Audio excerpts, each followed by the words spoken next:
The camera opens on a roaring SmackDown crowd, the kind of electricity that shakes the entire arena before anything even happens. Blue and white lights flash across the stage, fans holding signs that say, "We want the tribal war, unleash the beast," and "Fear number one," including Fatu. The commentators can barely speak over the noise as tonight's atmosphere feels dangerously unpredictable. Suddenly, the opening chords hit.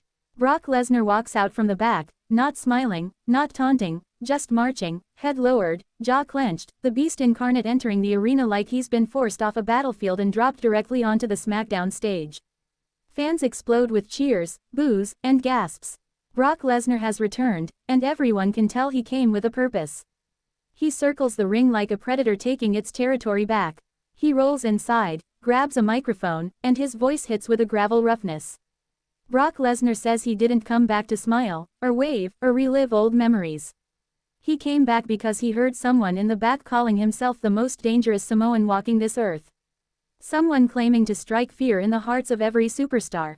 Someone claiming he could break the beast. The arena shakes because the fans already know the name.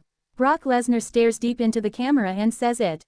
Jacob Fatu. The crowd erupts. Lesnar paces. His breathing gets heavier. He says he respects power, but he doesn't tolerate liars. And if Jacob Fatu wants to prove he's the most dangerous man in WWE, then Brock Lesnar is standing in the middle of the ring waiting for him to try. A pause settles. The air goes cold. A low rumbling begins. The crowd knows what's coming. The lights flicker. The Tron glitches. And then, a Samoan war chant echoes through the arena.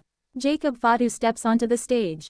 No smile. No fear. No hesitation. Just pure intensity. The entire arena goes silent for 2 seconds before erupting violently again. Fatu stands still, staring at Lesnar with the eyes of someone who's spent a lifetime fighting for survival. He walks down the ramp slowly, each step timed like a heartbeat before battle. Brock Lesnar leans on the ropes and invites him in. Fatu enters the ring. They stand face to face. Two monsters, two forces of nature, two legends in different stages of war. Neither man speaks at first. They just stare, breathing heavily as the crowd chants Holy St repeatedly. Lesnar is the first to break the silence. He calls Jacob Fatu a wild dog who's finally been let off the chain.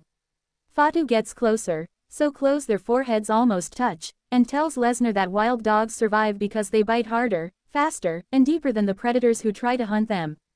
The crowd loses it. Fatu says he didn't come to WWE to shake hands. He came for domination, legacy, and destruction. And if Brock Lesnar wants to test him, then Jacob Fatu will happily give him a sample of the chaos he brings. Lesnar smirks. For the first time tonight, he shows emotion. He calls Fatu the first person in years who has looked him in the face without fear. The beast tells him that's admirable. But admiration doesn't stop destruction. Jacob Fatu says destruction is his language. The tension reaches its breaking point. Then Lesnar swings. But Jacob Fatu reacts instantly, tackling him into the corner, smashing him with a barrage of heavy Samoan strikes. The arena explodes. Brock shoves him off, charges, and both men collide in the center of the ring like two trucks slamming head-on. The ring shakes. Security rushes in, but this is a mistake.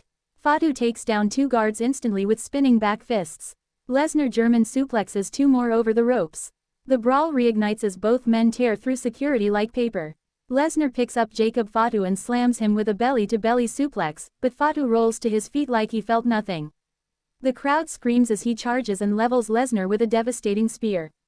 Lesnar rolls out of the ring. He's furious, breathing hard, smiling like a man who finally found a worthy threat.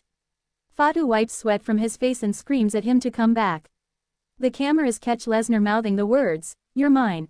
Jacob Fatu raises his hands and dares him to step inside again. The show ends with security, dozens of guards, referees, and producers holding both men back as the fans scream for them to fight again. SmackDown fades out not with answers, but with a promise. A war is coming, a war WWE has never seen before. SmackDown returns from the commercial break, but the arena is still shaking from the chaos that erupted only moments ago.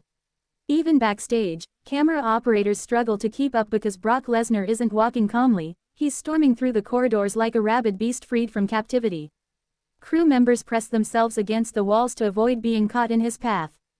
Producers shout directions, security tries to follow, but no one wants to be the person who steps in front of Brock Lesnar tonight. The camera turns a corner, and Jacob Fatu is there. He's pacing like a lion in a cage, breathing heavily, chest rising and falling like he's trying to contain a volcano inside him. The confrontation left him hungry for more. Every few seconds he slams a fist into his palm, muttering that he didn't come here for half a fight. He wants all of Brock Lesnar. He wants the beast at full strength. Security tries to keep space between the two monsters, but when their eyes lock again, it's as if the entire world tilts. Brock steps forward. Fatu steps forward. The crowd inside the arena reacts instantly because they see the live feed on the Titantron and realize round 2 is about to explode backstage. Lesnar growls that if Fatu wants more, then he doesn't have to wait for next week, next month, or some official contract. He can get his beating tonight. Jacob Fatu fires back, saying Brock doesn't intimidate him. He says Brock bleeds just like every other man, and he'll prove it. Just as they're about to collide again, Triple H storms into frame with a swarm of officials behind him. His voice cuts through the chaos with authority. He shouts at them to stand down, yelling that they are moments away from shutting the entire show down because of their destruction. Both men ignore him. Both stare at each other like two storms inching closer. Triple H steps between them and says if they want to tear each other apart, it won't happen backstage. It won't happen in the parking lot. It won't happen while destroying WWE property. It will happen where it belongs. In the ring, on the biggest stage, when he decides the time is right. Brock Lesnar's lips curl into a grin. Jacob Fatu cracks his neck, his eyes still locked on Lesnar. Triple H commands security to escort Brock in one direction and Jacob in another. But the second one guard touches Brock's arm, Lesnar throws him across the hallway like a rag doll. When a guard reaches for Jacob, Fatu hurls the man into a stack of production crates that crash to the floor. The hallway becomes chaos again until Triple H screams for everyone to stand down. Eventually, security manages to drag both men far enough apart to calm the tension. But the hunger in their eyes never fades. The camera cuts to the locker room area where Roman Reigns is watching the unfolding mayhem with absolute silence. His posture is tense, arms crossed, expression unreadable. Paul Heyman stands behind him with his hands over his mouth, whispering to himself nervously. Solo Sikoa leans against the wall, shaking his head at the recklessness happening tonight. Roman finally speaks. His tone is low but chilling. He says Brock Lesnar is a storm, but Jacob Fatu is a hurricane trying to prove he belongs. And hurricanes don't blow without consequences. He says what Fatu did tonight was impressive, but it came with a cost. A cost the bloodline will make him understand. Paul Heyman tries to respond, but Roman raises a hand. He says Jacob Fatu may be family by blood, but family doesn't mean chaos. Family means order, and if Fatu wants to unleash destruction, he better aim it outside the bloodline, not within it. Roman orders Solo to go find Jacob Fatu.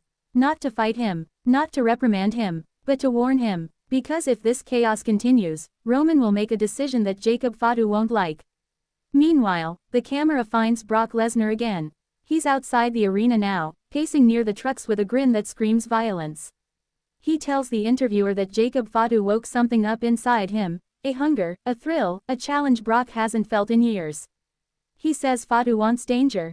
He'll give him danger. Fatu wants war. Brock Lesnar has survived wars no one else could walk away from. Lesnar leans into the camera and says Jacob Fatu will learn the difference between being dangerous and being legendary. The show cuts to the main arena, where the crowd is still buzzing. Some chant for Brock, some chant for Fatu, others chant for the fight to happen tonight. The tension is unbearable. Jacob Fatu eventually returns to the stage. He walks out with fury still burning in him. He says Brock Lesnar doesn't scare him, because he grew up around real killers, real warriors, real monsters. He says Brock is the beast, but Jacob Fatu, he is the storm that destroys beasts. The crowd erupts. Fatu says he's not waiting for pay-per-views or official contracts. He wants Brock Lesnar on SmackDown next week. He wants the fight the world will talk about. He wants a war that will shake the entire company.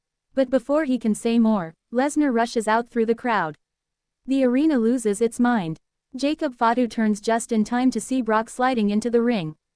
Lesnar tackles him so hard the ring shakes once again. Punches fly from both sides. Officials sprint down the ramp. The commentators shout that SmackDown is being torn apart. Jacob lands a headbutt that staggers Brock. Brock fires back with a knee that drops Fatu for a second. They collide again like two meteors smashing into each other. The ring ropes bounce violently. Security floods the ring. Staff swarm them, pulling, dragging, grabbing. It takes nearly 20 people to separate them. The final image of the night is Brock Lesnar screaming for Fatu to get back up, and Jacob Fatu laughing through the pain, promising that this is only the beginning. SmackDown fades out with the entire WWE universe knowing one thing. This rivalry is no longer about respect. It's no longer about dominance. It's about survival, and neither man plans to lose.